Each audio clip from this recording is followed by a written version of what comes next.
What's up, guys? Welcome to Daily Dose of Reddit. This is your host, Zach, and today's subreddit is r/EntitledParents. Alright, this story's called Karen Expects Total Stranger to Babysit Her Child Even After Being Told No. Update at the bottom. So, this is a weird one. Not my story, but a friend who messaged me right after it happened to vent, cause here's the cast. Karen, entitled mother, sweet kid, friend. So, Karen moved into the apartment next to friends a couple of weeks ago. Karen has struck up short, polite conversations with friend just 2 times in that period, with the second being yesterday, the day before this whole fiasco unfolded. This morning at about 9 a.m., while friend was having a nice Saturday breakfast, she gets up at around 6 a.m. on weekdays, so this was a weekend lie-in for her. Someone started aggressively banging on her front door. When friend answered, Karen was standing there with sweet kid, a 5-year-old girl who had a little backpack on. Sounding very flustered, Karen said she was sorry to have to ask this with no notice, but could friend please watch sweet kid for a few hours because Karen had somewhere really important to be. Now, something you need to understand about friend is that she can't stand kids and has no idea how to deal with them. Like, she tenses up and gets super awkward if a kid so much as waves at her in the supermarket. Friend is also disabled. She uses a motorized wheelchair sometimes and a walking cane for short distances or when she's just pottering around her own home. She lives with her girlfriend, who is also her carer. Her chronic illnesses involve fainting spells and a lot of brain fog, so by her own account, she's absolutely not someone who should be left in charge of a child. Karen has seen friend using both her wheelchair and her cane, and has seen friend's girlfriend,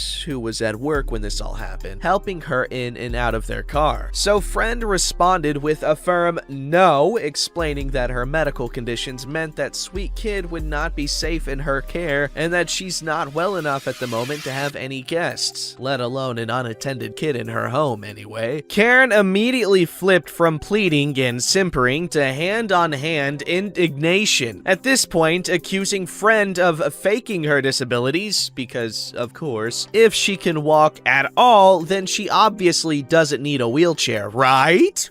And threatened to report her to Centrelink welfare if friend didn't watch sweet kid for her. Never mind the fact that friend isn't on welfare.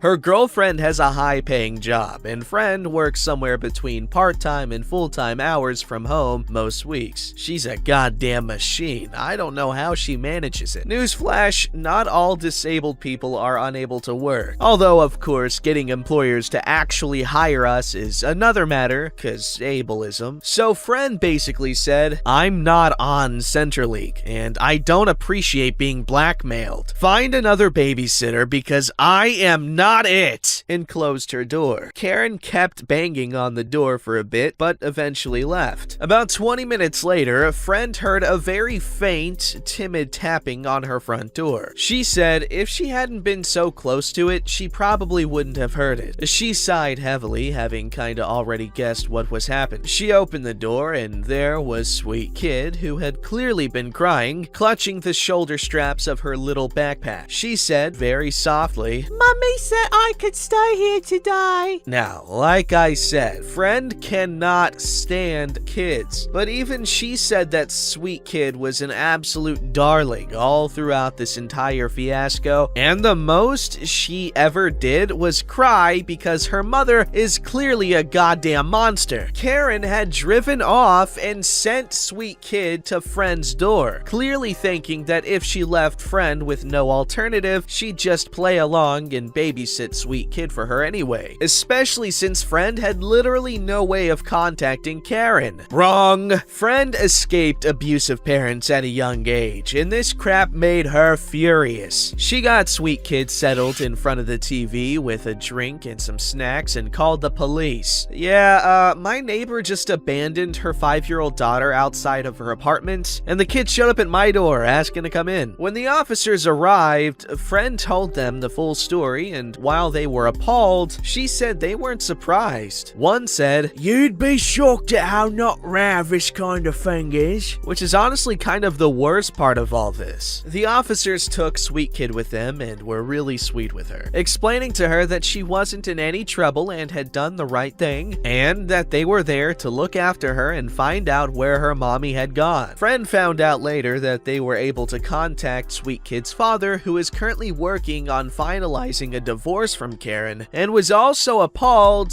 but not remotely surprised by what she'd done. Here's hoping he gets full custody of the poor kid after all this. Update! Hey guys, thank you so much for all the awards and all of your interest in Friend's story. I messaged Friend asking if she had any updates, and whoo boy, that was an emphatic yes. Haha. This morning she had another knock on her door, only it was the dad with Sweet Kid in tow. He went there to apologize for what his ex had done, and so he and Sweet Kid could thank Friend for looking after Sweet Kid and for calling the police. She said he seemed like a good guy who was clearly putting his kid first in all this, which was really reassuring to hear. He told Friend that, according to his lawyer, her calling the police and handling everything the way she had would basically be a gift-wrapped custody battle win for him. Because what if a kind of court would ever grant Karen custody after all the crap she'd pulled? His lawyer was over the moon when the dad had called him.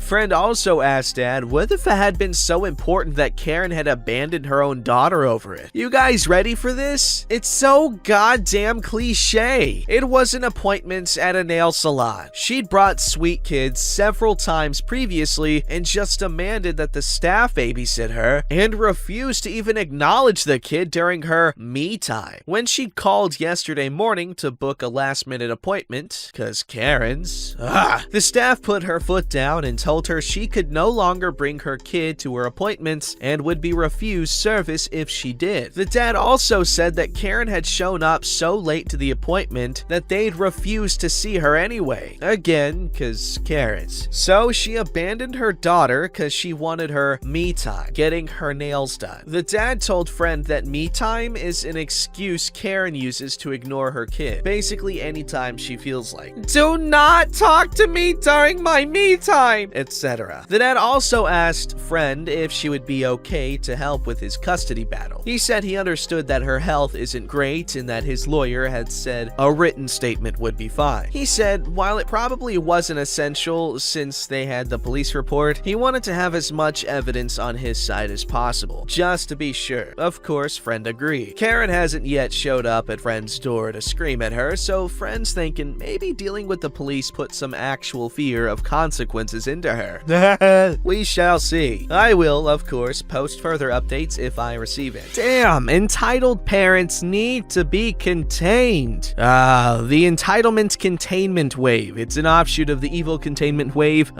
developed, I believe, by Master Mutaito, who is the master of Kami Sennin, Master Roshi from Dragon Ball. Someone in R&D work on that. Get back to me. Thank you. Alright, this story's called Entitled Parents in Jail. Okay, first things first, trigger warning! This post is a bit of a rant and deals with criminals, violence, and prisons. Probably not particularly funny, to be honest. Mods, if this is too much, feel free to delete it. Background. I spent 10 years serving as a custodial corrections officer in a male high-security prison in Australia. The prison was classified as high security, but also contained residential quarters, medium security, and low security, the prison farm. I generally worked on the coalface in the high security section where things were pretty wild most of the time. This also included the detention unit, which would technically be rated as maximum security, where the prisoners were locked down 23 hours per day and remained segregated at all times. On to the meat of the story. Now, your common entitled parent is usually a first-time prisoner when they reach us. fresh from the courts and still full of their entitled rights. They are mostly in their early 20s, come from a mostly good background, have money or parents with money, and an ego like a rock star. They are also all utterly bewildered as to how this could have happened to them. They arrive in a complete state of denial, sure that this is all a mistake and they will be on the streets again in a few hours. The first shock comes when they are processed in. All their clothing and possessions are taken to be stored until release. They are strip searched, showered with lice wash, yes, really, photographed and issued prison clothing, a bed pack and hygiene kit, a prison ID card, and after medical and psych check, delivered to the reception unit. At some point during this process, they will try to lay down the law to us. You can't make me do that, take my things away, make me strip, shower, etc. And the famous, I know my rights. Newsflash, youngin', this is Australia, not the USA. Don't believe everything you see on TV. And this is where they receive the very first big shock of their entire lives. Yes, we most certainly can make you do all these things. The only difference is whether you do it voluntarily or whether 3 big officers do it to you. No, sweetie, it is not against your rights. In fact, I can show you the exact legislation where we can compel you to obey if you like. The vast majority of them crumple by now. A few choose to fight, they all lose. I suppose the thing that annoys me the most is that these kids have been allowed to get this far in life before they realize that the world does not jump to their will. It is plain that Mummy and Daddy never once used the word no to these entitled little craps, and now someone has been hurt and entitled parents' kitty is in jail. As a 3-year-old, it may have been tolerable, even cute, I suppose, when they threw a tantrum because they did not get their way. But as an adult, it is not, especially when he wanted someone else's property, for example, or worse still, sex from a girl, and was told no. This, parents out there, is why each and every child must learn that no means no, and they have to respect that. Visit days were particularly fun. Shell-shocked parents coming in completely devastated that their little precious was in jail, and it was all that girl's fault, don't you know? If she had just given in to him, none of this would have happened. Yes, I was actually told those words once. The other prisoners, the real hardened lifers, absolutely hated these spoiled little entitled parents. They would describe them as plastic prisoners. Obviously, it was far from uncommon for an entitled parent to try to throw his weight around and receive a few slaps for it. The smart ones learned quickly. The really entitled ones usually did not. A bit of advice, kiddies.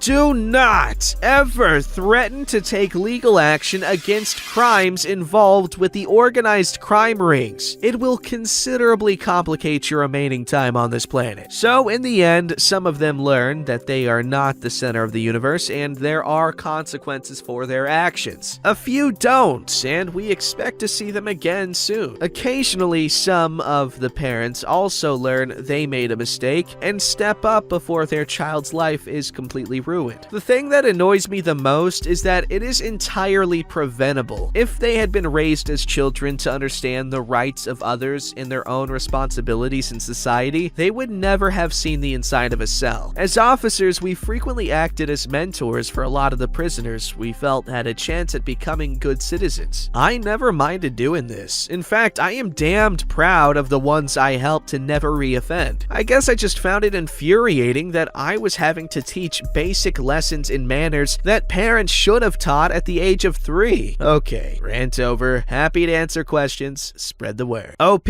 good on you for trying helping people out. And, seeing the point of, prison and stuff is for rehabilitation as opposed to punishment. And that is admirable. Alright, this story's called Entitled Parent Leaves Entitled Kid at My Mom's Daycare Hours After Closing Multiple Times. This happened years ago, sometime between 1998 to 2002, when my mom had a home daycare out of our basement, had converted garage to a daycare. For the most, the kids were typical, mostly angels, but some issues, but nothing unusual, as they were between the ages of a few months to 8. 8. She watched older kids if they had siblings there. But there was one kid who we will call Entitled Kid, who I believe was 3 or 4 when he started going to my mom's daycare. He was entitled, well, at least as much as a kid his age could be. He'd get in trouble multiple times. My mom never had used a timeout system much, and when she did, she'd put them on the couch in the TV room, which they'd obey. But Entitled Kid wouldn't, so she'd put him in one spot he couldn't escape, one of the high chairs. He'd scream almost every second in there, demanding to be let out. But it gets worse. My mom would close the daycare around 5 or 6, so she had time to make dinner for our family. Now, sometimes a parent would be a little late, traffic, or couldn't leave work right away, but wouldn't be that long. Entitled Kid's parents would occasionally not just be late, but hours late. My mom had to go upstairs to make dinner for all 6 of us, plus for my dad when he got home from work. So she had no choice but to bring Entitled Kid upstairs and watch him on the main floor. Let him watch TV, play with any toys, feed him, etc. Sometimes he'd finally be picked up at like 9 p.m. I remember one time my mom had to watch him while we were decorating our Christmas tree. It was a nightmare. This kid was known to be a troublemaker. This went on at least once a week. I don't know if his parents had an excuse or not. If they did, I don't know why they didn't have his family pick him up. Sometimes, I think, he was too much even for them and they wanted alone time, so they would be hours late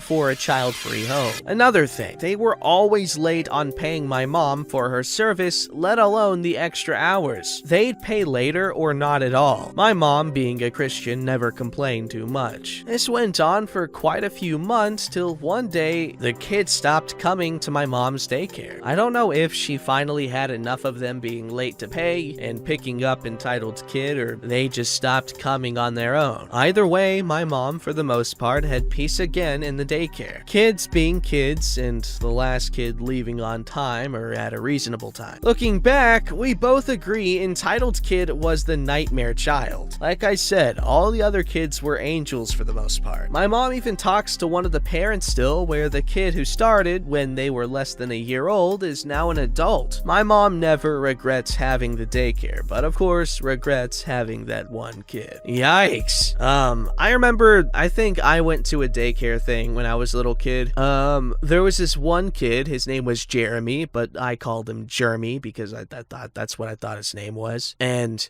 he really liked the Wiggles, and we'd watch the Wiggles a lot because he liked the Wiggles. I didn't like them as much. I thought they were kind of weird because I thought Jeremy was kind of weird because I thought his name was weird because I was like, Jeremy? He probably picks his nose a lot. That was why I didn't like the Wiggles that much, I guess. But anyway, the daycare lady, her son, he was like a teenager or whatever. He showed me how to like pretend to drink water, like do the sound effect. It was so cool. And like I did it everywhere. And that's how I plan on winning my presidential campaign. And it's gonna work. Believe it!